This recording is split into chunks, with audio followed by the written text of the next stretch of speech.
عورتیں جو آپ کا بیان سنتی ہیں، جب آپ بیان میں مزاح کرتے ہیں تو وہ بھی ہنستی ہیں ہوں گی، اس کا گناہ صرف ان کو ہوگا یا آپ کو بھی ہوگا؟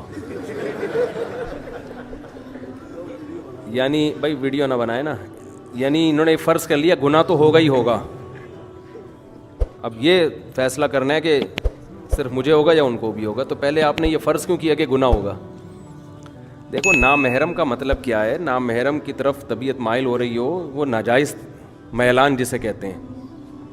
نامحرم تو رسول اللہ صلی اللہ علیہ وسلم بھی صحابیات کے لیے تھے نا، لیکن آپ نے فرمایا کہ کوئی اس وقت تک مومن نہیں ہو سکتا جب تک اپنے مال سے، اولاد سے، ہر ایک سے زیادہ مجھ سے محبت نہ کرے. تو ان میں صحابیات بھی تھیں، لیکن محبت کی قسم ہوتی ہے. ایک محبت جس میں شہوت کا غلبہ ہوتا ہے، خواہش کا غلبہ ہوتا ہے، وہ تو عورت اپنے شوہر کے علاوہ کسی سے بھی نہیں، وہ تو بھائی سے بھی نہیں کر سکتی، وہ کسی سے بھی نہیں کر سکتی.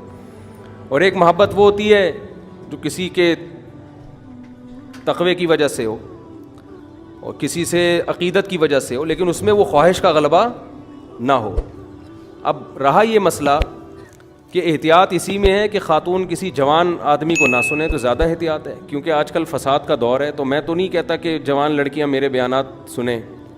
کسی کو بھی ذرا سا بھی اندیشہ ہے کہ کوئی خدا نخواستہ کوئی نیگیٹو خیالات آ رہے ہیں، اول تو کوئی آنے کا، میں کوئی فلمی اداکار تو ہوں نہیں ہے، لیکن اگر کسی کے دل میں ایسی فیلنگ پیدا ہو رہی ہے تو بھائی اس کے لیے حرام ہے سننا. ہنسنا تو دور کی بات، سننا بھی حرام ہے.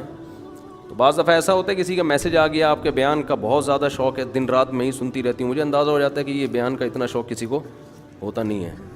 تو میں کہتا ہوں آپ نہ سنیں، آپ مولانا طارق مل صاحب کا سن لیا کریں، یا اور بڑے بڑے بزرگ ہیں ان کا سن لیا کریں. ہم تو ویسے بھی بزرگ نہیں ہیں. تو جہاں ذرا سا بھی فتنے کا اندیشہ ہو وہاں پابندی لگائی جائے گی. اب یہ کہ 4 عورتوں کو فتنہ ہو رہا ہے تو اس کے لیے 4000 پر ہم پابندی لگا دیں، یہ تو عقل کی بات نہیں ہے نا. یا میں برقع اوڑھ کے بیٹھوں یہاں پر، تو یہ تو نہیں ہوتا. مرد کو تو اللہ نے اجازت دی ہے جہاں چاہے جائے، عورت پر پردے کا حکم ہے. یہ بھی خوب سمجھ لیں کہ پردے کا حکم عورت کو ہے، آدمی کو نہیں ہے. اگر کسی آدمی کو دیکھ کے کسی عورت کو فتنہ ہو رہا ہے، جو کہ ہوتا نہیں ہے عام طور پر، تو پھر اس میں عورت کو حکم دیا جائے گا، آدمی کو نہیں کہا جائے گا کہ آپ آنا چھوڑ دیں. آدمی تو پھر آدمی کس بات کا ہے بھائی وہ ٹھیک ہے. تو فتنے کا جہاں اندیشہ ہوگا وہاں جائز نہیں ہے، لیکن جہاں اندیشہ نہیں ہے تو وہاں لطیفہ بھی ہو اور حسین آئے تو وہ تو لطیفے کی توہین ہے نا.